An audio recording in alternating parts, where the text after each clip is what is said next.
Good evening बच्चों। आज हम लोग अपना प्रकीर्ण प्रश्न संग्रह 2 का कौन सा सवाल है हमारा 16वां सवाल हल करेंगे और 17-18 हम हल कर चुके हैं। तो वो आप लोग बताती हूँ कैसे हल करना है, माध्यिका के आधार पे है तो हमको वो हल करना है कैसे वो हम देखेंगे। हमारा जो 16वां सवाल है वो किस पे आधारित है, 30, 60, 90 के प्रमेय पर, और उसके बाद में हमको पाइथागोरस का प्रमेय लगाना है। तो मेरा जो ये है अपना मेरा 16वां सवाल क्या है, 30, 60, 90 का प्रमेय लगाना है उसमें, क्योंकि हमको समबाहु त्रिभुज दिया है और अगर त्रिभुज समबाहु होता है तो हम जानते हैं कि उसकी तीनों भुजाएं सर्वांगसम होती हैं और जो उसके तीनों कोण होते हैं उनके माप 60-60 अंश के होते हैं। और ये सवाल आपका परीक्षा में आया हुआ सवाल है, तो इसे आप ध्यान से देखिए और समझने की कोशिश करिए कि कैसा है। और उसके बाद हमारा जो सवाल नंबर 17 और 18 है वो वही हमारा पुराना है। अपोलोनियस पे हमको क्या दिया गया है, हमें त्रिभुज में दो भुजाएं दी गई हैं और उसके बाद एक में हमको माध्यिका दी गई है, आधार ज्ञात करना है, और दूसरे त्रिभुज में हमको दो भुजाएं दी गई हैं, आधार दिया है, माध्यिका ज्ञात करना है। तो ये है हमारा। अब यहाँ पे आज हम लोग अपना प्रकीर्ण प्रश्न संग्रह 2 भी पूरा कर लेंगे। उसके आगे हम देखेंगे कि हमारा तीसरा चैप्टर हमें कैसे शुरू करना है। तो चलिए आज हम देखते हैं कि हमारा प्रकीर्ण प्रश्न संग्रह 2 का मैं 16वां सवाल कैसे हल करती हूँ। इसे आप लोग ध्यान से देखो और समझने की कोशिश करो और आप लोग इसे बार बार देखते रहो। चलिए हम देखते हैं हमारा प्रकीर्ण प्रश्न संग्रह 2 का सवाल नंबर 16। तो हमारा प्रकीर्ण प्रश्न संग्रह 2 का जो सवाल नंबर 16 है उसका 16वें सवाल की आकृति क्या है और क्या प्रश्न पूछा गया है।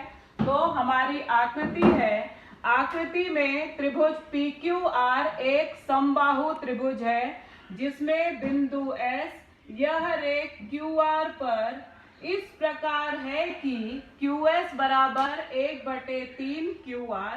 हमें सिद्ध करना है 9PS का वर्ग बराबर 7 PQ का वर्ग। तो देखो पहले हम आकृति से देख लेते हैं कि हमें क्या दिया है और कैसे हल करना है। ये हमारा त्रिभुज है एक PQR जिसमें हमको क्या दिया है, ये त्रिभुज समबाहु है, इसलिए मैंने यहाँ पे आपको 7 अंश लिखा है कि आप समझो कि ये समबाहु त्रिभुज है, इसके सभी कोण 60-60 अंश के होते हैं। दूसरा हमें बोला है कि बिंदु S QR पे इस तरह है कि मेरा QS का मान क्या होगा, 1/3 QR। इसका मतलब कि मेरा तीसरा भाग है QR। मतलब अगर मेरा पूरा QR जो होगा वो 6 होगा तो QS का मान क्या हो जाएगा, मुझे 2 मिलेगा, तो उसको हम कहते हैं 1/3 भाग। तो ये 2 फिर 2 और 2 तो 2 तिहाई हो जाएगा 6, तो 3 गुना है QR मेरा QS का, ये हमको दिया है। तो हमको बोला है कि सिद्ध करो कि 9PS का वर्ग, PS क्या है हमारी, ये जो भुजा है इसका 9 गुना PS का वर्ग बराबर 7 PQ का वर्ग, 7 गुणे PQ का वर्ग, ये हमको सिद्ध करना है। 9PS का वर्ग बराबर 7 PQ का वर्ग, ये हमारा सवाल परीक्षा में आया हुआ है। इसके लिए हम क्या करेंगे, रचना करेंगे कि PT लंब QR खींचेंगे।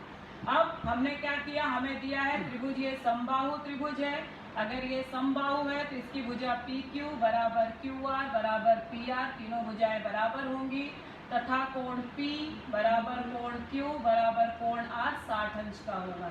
तो अगर मैं इस त्रिभुज में चलूं पहले, तो कौन सा त्रिभुज, PTQ में, इसमें ये मेरा 90 अंश का है, मैंने रचना ऐसी की, ये मेरा 60 अंश का है, समबाहु त्रिभुज का कोण है, तो ये मेरा 30 अंश का हो जाएगा। तो मैं इस त्रिभुज में पहले 30, 60, 90 का प्रमेय लगा दूंगी, 30 की सम्मुख भुजा और 60 की सम्मुख भुजा का अनुपात मुझे मिल जाएगा। ये मेरी 30 की सम्मुख भुजा है QT, ये मेरी 60 की सम्मुख भुजा है PT। अब उसके बाद में हम क्या करेंगे कि यही त्रिभुज में हम क्या करेंगे, पाइथागोरस का प्रमेय लगाएंगे और उसके बाद सबका मान डालेंगे और हमारा उत्तर मिल जाएगा। तो चलिए हम देखते हैं कि हमने इसे कैसे हल किया है। तो मैंने दत्त से शुरू किया है, त्रिभुज PQR समबाहु त्रिभुज हमको दिया है जिसमें हमें क्या दिया है, QS बराबर 1/3 QR। मैंने आपको अभी समझाया। हमें क्या सिद्ध करना है, 9 PS का वर्ग बराबर 7 PQ का वर्ग। रचना हमने क्या की है, रेख PT लंब QR खींचा है। अब लंब खींचा है तो क्या लिखा है, जिसमें QTR एक रेखा पर है। अब हम उत्पत्ति कैसे शुरू करेंगे, वही जो हमको समबाहु त्रिभुज दिया है वहीं से शुरू करेंगे। तो हमने किया त्रिभुज PQR समबाहु त्रिभुज है। समबाहु त्रिभुज की सभी भुजाएं सर्वांगसम होती हैं, इसलिए PQ बराबर QR बराबर PR समीकरण 1। समबाहु त्रिभुज के कोणों के माप 60 अंश होते हैं, इसलिए कोण P बराबर कोण Q बराबर कोण R बराबर 60 अंश समीकरण 2। अब उसके बाद हमने क्या बोला, हम त्रिभुज PQT में चलेंगे। तो त्रिभुज PQT में क्या क्या है, कोण PTQ धन कोण PQT धन कोण QPT बराबर 180 अंश त्रिभुज के कोणों का योग। अब ये हमको इसका माप 90 दिया है, लंब है क्योंकि ये हमारा 60 अंश का है। समबाहु त्रिभुज का कोण है, ये हमें नहीं पता है, बराबर 180 हमने लिखा। ये 60 कहाँ से लिखा, समीकरण 2 से, और ये 90 कहाँ से लिखा, हमने रचना ऐसी की है, इसलिए मैंने 2 ब्रैकेट में लिखा है। तो 60 और 90 हो जाएगा 150। तो 150 धन कोण QPT बराबर 180, इसलिए कोण QPT बराबर 180। 150 का पक्षांतर करूंगी तो ऋण में हो जाएगा, इसलिए कोण QPT बराबर 30 अंश। अब मैंने क्या बोला, हम इसमें 30, 60, 90 का प्रमेय लगा देंगे, इसलिए त्रिभुज PQT में 30, 60, 90 के प्रमेय से QT बराबर 1/2 PQ 30 अंश की सम्मुख भुजा, इसे नाम दिया समीकरण 3। PT बराबर करनी में 3/2 PQ 60 अंश की सम्मुख भुजा, समीकरण 4। मगर हमको पता है QT किससे मिलके बना है, QS प्लस ST, और हमको दत्त में दिया है QS बराबर 1/3 QR समीकरण हमको दत्त से मिला है। तब हम सबका मान इसका इसका इसका सबका मान इस समीकरण में रखेंगे। तो QT को मैं समीकरण 3 से क्या रखूंगी, 1/2 मेरा PQ, तो ये मुझे मिल गया, बराबर QS का मान मैं क्या रखूंगी दत्त से, 1/3 QR धन ST का मान मुझे नहीं पता है। तो मैंने अब यहाँ पर देखो हमने क्या किया, ये तो 1/2 PQ ऐसे ही लिखा, यहाँ पे मैंने QR की जगह PQ लिख दिया है। क्यों लिख दिया, क्योंकि समबाहु त्रिभुज की सभी भुजाएं समान होती है, तो मैं QR बराबर PQ है, तो मैंने यहाँ पे समीकरण 1 से यहाँ पे QR था, मैंने इसको PQ में बदल दिया धन ST। अब ये भी PQ है, ये भी PQ है, तो सबको दोनों को एक तरफ लेके चलते हैं, तो इसलिए मैंने लिखा ST को वहीं रखा, 1/2 PQ यहीं पर था। मैंने इसका जब पक्ष बदला तो यहाँ पे ये धन में था, इधर जाके ऋण में हो जाएगा, 1/3 PQ। अब ये PQ दोनों है, मगर हर समान है, इसलिए हम घटा नहीं सकते। यहाँ हम 3 का गुणा करेंगे, यहाँ 2 का गुणा करेंगे, नीचे हो जाएगा 3 दूनी 6। तो ये हो जाएगा ST बराबर 3 PQ ऋण 2 PQ बटे 3 दूनी 6। तो ये 3 PQ में से 2 PQ चला गया, तो खाली PQ बचेगा बटे 6। ये हमको ST का मान मिल गया। अब मैंने आपको बोला जो छोटा त्रिभुज हम उसमें पाइथागोरस का प्रमेय लगा देंगे। क्यों, क्योंकि मुझे जो मान चाहिए वो हमें ज्ञात करना है। तो हमने क्या किया, त्रिभुज PTS में कोण PTS बराबर 90 अंश हमने रचना की है लंब की, इसलिए पाइथागोरस के प्रमेय से PS का वर्ग बराबर PT का वर्ग धन ST का वर्ग, इसलिए PT का वर्ग ऐसे ही रहेगा, PS का वर्ग बराबर PT के वर्ग की जगह मैं क्या लिख दूंगी, करनी में 3/2 PQ का वर्ग धन ST की जगह मैंने क्या सिद्ध किया, PQ बटे 6 का वर्ग। तो ये मेरा क्या हो जाएगा, करनी में 3 का वर्ग 3, 2 का वर्ग 4 गुणे PQ का वर्ग धन यहाँ पे PQ का वर्ग बटे 6 का वर्ग 36। अब देखो फिर से मुझे यहाँ हर समान करना होगा। 2 तरीका है, ऊपर कैसे मैंने किया, इसका गुणा इधर, इसका गुणा इधर। आप ऐसे भी कर सकते हो कि 4 का गुणा इधर करो, 36 का गुणा इधर करो, तो भी आपका काम हो जाएगा।